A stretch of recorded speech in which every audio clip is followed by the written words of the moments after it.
Good morning all of you. How are you all? Today I am going to start next video of chapter 1 of class 10th. ठीक है, last class में हम लोगों ने heart के structure के बारे में पढ़ा था. अब हमें थोड़े से उसके ब्लड वेसल्स के बारे में पढ़ना है. तो the arteries, veins and capillaries are a kind of thin pipe, यानी कि एक पाइप की तरह काम करता है या ट्यूब की तरह काम करता है जिसमें ब्लड फ्लो होता है. ठीक है, आर्टरीज, वेन एंड कैपिलरीज, इसको क्या बोलते हैं कॉमनली? Blood vessels. आर्टरीज क्या होता है? थिक वॉल्ड ब्लड वेसल्स, यानी कि आर्टरीज में जिसमें ऑक्सीजनेटेड ब्लड फ्लो होता है, यानी कि जिसमें मेनली क्या ऑक्सीजन वाला, इसमें ऑक्सीजन का अमाउंट ज़्यादा होता है. तो ये क्या होता है, थोड़ा सा मोटा होता है. इसका जो वॉल होता है, जैसे पाइप होता है, जैसे ये देख लो, ये क्या है,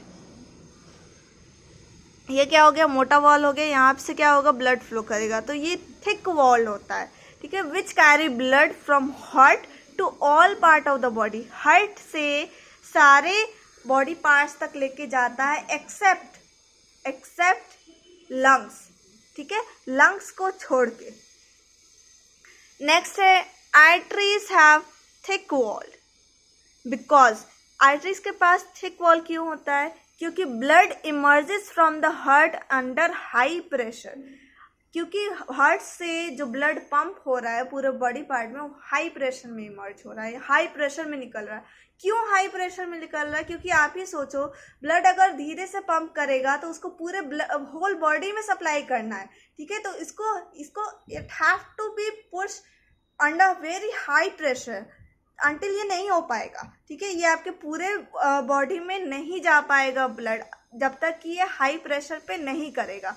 ठीक है, arteries are found in the whole of our body, यानी कि सारे बॉडीज में पाया जाता है. द मेन आर्टरी यानी कि aorta is connected to the left ventricle to the heart through a valve V. तो आपका जो मेन आर्टरी है वो किस साइड कनेक्टेड है? Left side. लेफ्ट साइड इस साइड था. ठीक है, आपके अपोजिट, यानी आपका जिस साइड राइट होगा वो सामने वाले का लेफ्ट होगा.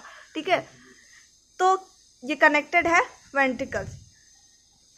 आर्टरी कनेक्टेड है लेफ्ट वेंट्रिकल से of the heart through a valve V. This main artery carry oxygenated blood from the left ventricle to all parts of the body except the lungs. अभी मैंने कुछ देर पहले ही बोला था. तो ये क्या करता है, पूरे बॉडी में सप्लाई करेगा एक्सेप्ट लंग्स, लंग्स को छोड़ के. ठीक है, another artery is called pulmonary artery. अब यहाँ ध्यान दीजिए, ये बहुत इंपॉर्टेंट है जानना, जिसमें आप लोग कंफ्यूज करोगे और बहुत सारे बच्चे कंफ्यूज होते भी है. ठीक है, तो आर्टरी ये क्या है? ये वाला जो पूरे बॉडी में जा रहा है वो सिर्फ आर्टरी कहलाएगा नॉर्मली, आर्टरी. ठीक है, उसमें क्या होगा, ऑक्सीजन, यानी मेनली जिसमें ज़्यादा अमाउंट रिच इन ऑक्सीजन वाला ब्लड आपके पूरे बॉडी में भेजा जाएगा. लेकिन वो कहाँ नहीं जा रहा, लंग्स में नहीं जा रहा. तो एक आर्टरी ऐसा भी है जो आपके लंग्स की तरफ जाता है. ठीक है, तो पल्मोनरी जो वर्ड है उसका मतलब ही होता है लंग्स. ठीक है, लंग्स से रिलेटेड है.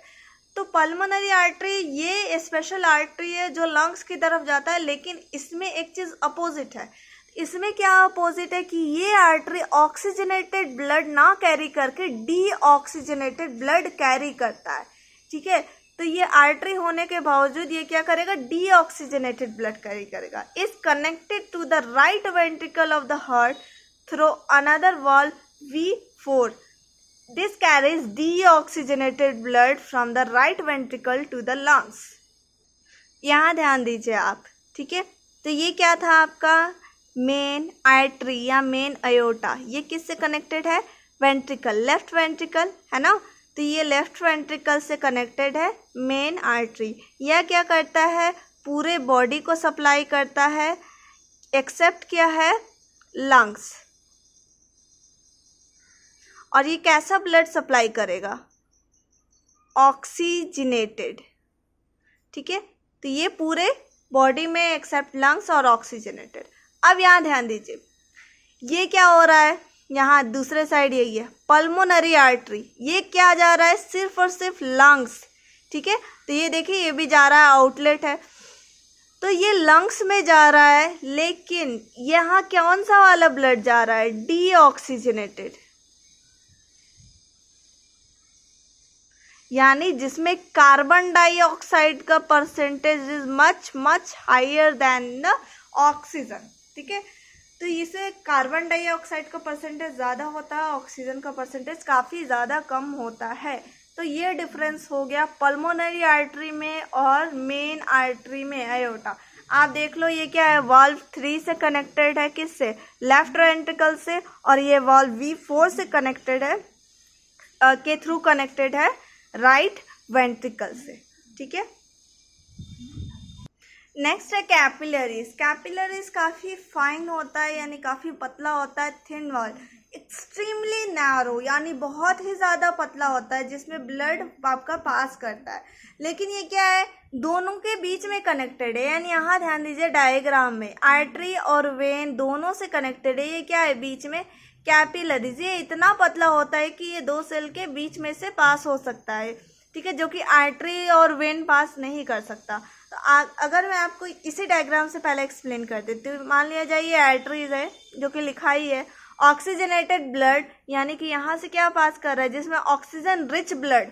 ठीक है, ऑक्सीजन रिच क्यों बोला जाता है, क्योंकि इसमें कुछ परसेंटेज कार्बन डाइऑक्साइड का भी होता है, लेकिन ज़्यादा परसेंटेज किसका होता है, ऑक्सीजन का, इसलिए इसको ऑक्सीजन रिच ब्लड बोला जाता है। ठीक है, ऑक्सीजनेटेड, इसका मतलब ये नहीं है कि उसमें कार्बन डाइऑक्साइड या अदर गैसेस नहीं प्रेजेंट होंगे। ठीक है, परसेंटेज किसका ज़्यादा हाई है, ऑक्सीजन का।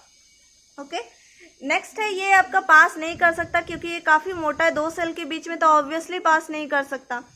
ठीक है, तो ये क्या होगा, ये डिवाइड हो जाएगा, इसका ब्रांचिंग हो जाएगा फाइन ट्यूब्स में, जो ईजिली पास कर सकता है सेल के बीच में, टिश्यू को क्रॉस कर सकता है। क्यों क्रॉस करना चाहिए, क्योंकि इसको ट्रांसफ़र करना है। क्या क्या ट्रांसफ़र करना है या ट्रांसपोर्ट करवाना है, फूड को, ऑक्सीजन को, कार्बन डाइऑक्साइड को, हार्मोन्स को, वेस्ट प्रोडक्ट को, इतना सब चीज़ इसको ट्रांसफ़र करवाना है। तो ऑब्वियस सी बात है, कुछ ना कुछ तो ऐसा होना चाहिए जब ये आर्टरी जा ही नहीं पाएगा।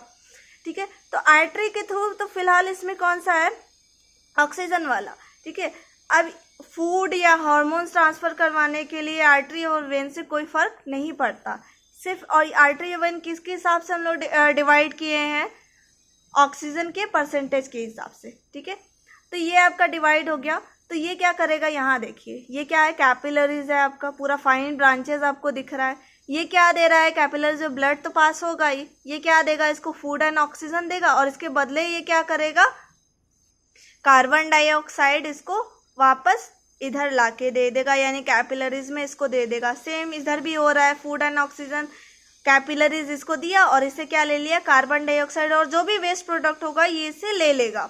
ठीक है, अब ये क्या करेगा, वापस जुड़ जाएगा एक जगह, एक मोटा सा, फिर ये ब्लड वेसल बनाएगा, जिसको क्या बोलते हैं, वेन। ठीक है, क्योंकि इसने क्या किया, वेस्ट प्रोडक्ट कैरी किया, कार्बन डाइऑक्साइड ले लिया है यहाँ से, तो ये क्या हो जाएगा, डीऑक्सीजनेटेड ब्लड। ठीक है, क्यों, क्योंकि इसमें कार्बन डाइऑक्साइड ज़्यादा है। अब पूछोगे यहाँ ऑक्सीजन कहाँ गया है, तो यहाँ ऑक्सीजन तो इसको दे दिया ना, बदले में यहाँ से क्या लिया, कार्बन डाइऑक्साइड, तो यानी कि अब ऑक्सीजन का परसेंटेज बहुत घट गया, क्योंकि ये तो दे दिया। यहाँ से क्या लिया, कार्बन डाइऑक्साइड, उसका परसेंटेज बढ़ गया, तो ये क्या हो गया, डीऑक्सीजनेटेड ब्लड। तो यानी कि आपका आर्टरी और वेन आपस में तो कनेक्टेड है, किसके थ्रू, कैपिलरीज के थ्रू। ठीक है, तो अब बढ़ते हैं, 10 कैपिलरीज आर इन बिटवीन, किसके बीच में है, आर्टरीज और वेन के, जो आपको दिख रहा है। The blood from arteries enter the capillaries in the body. ठीक है, आर्टरी से ब्लड कहाँ जाता है, कैपिलरीज में। Every living cell of the body is close to a capillary. हर एक लिविंग सेल के पास क्या होता है, कैपिलरीज होता है। क्यों होता है, एक्सचेंज के लिए। ठीक है, exchange what, oxygen, food, hormone, waste product. ठीक है, present of in the blood pass into the body cells through the thin wall of capillaries. क्यों, क्योंकि यहाँ से ये पास नहीं हो सकता, बहुत मोटा है, सेल के बीच में नहीं जा सकता। ठीक है, और साथ ही साथ कैपिलरीज का वॉल भी बहुत पतला होता है, तो डिफ्यूजन ईजिली हो जाता है। At the same time, the waste substance like carbon dioxide form in the cell enter the capillary. Return भी हो जाता है यहाँ से. The exchange of various materials like oxygen, food, carbon dioxide, etc. between blood and the blood cells take place through capillaries. यानी कि ये exchange कहाँ हो रहा है, कैपिलरीज में.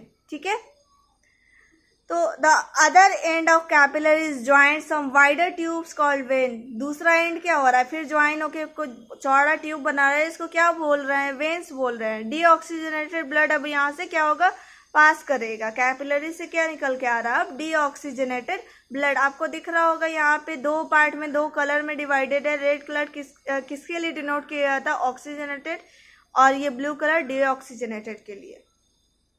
ठीक है, यहाँ लिखा है arteries are joint to vein through a network of very thin vessels called capillaries. Food oxygen go from blood into the body cells. यहाँ से क्या जाएगा? सेल के अंदर जाएगा। वेस्ट मटेरियल क्या होगा? सेल के बाहर से, सेल के अंदर से बाहर आएगा, किसमें? कैपिलरीज में, ताकि ये एलिमिनेट हो जाए, ब्लड से फिर हट जाए, बॉडी से हट जाए।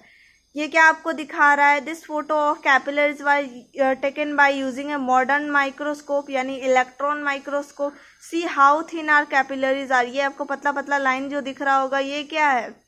आपका कैपिलरीज है। ठीक है, इसके बगल में आपका जो भी हो कैपिलरी आर्टरी या वेन हो सकता है, क्योंकि इसमें ऐसे डायग्राम में इलेक्ट्रॉन माइक्रोस्कोप में आप कलर डिसाइड नहीं कर सकते। ठीक है, नेक्स्ट वीडियो में हम लोग वेन्स से स्टार्ट करेंगे यहाँ से। तो फिलहाल के लिए इतना ही तक।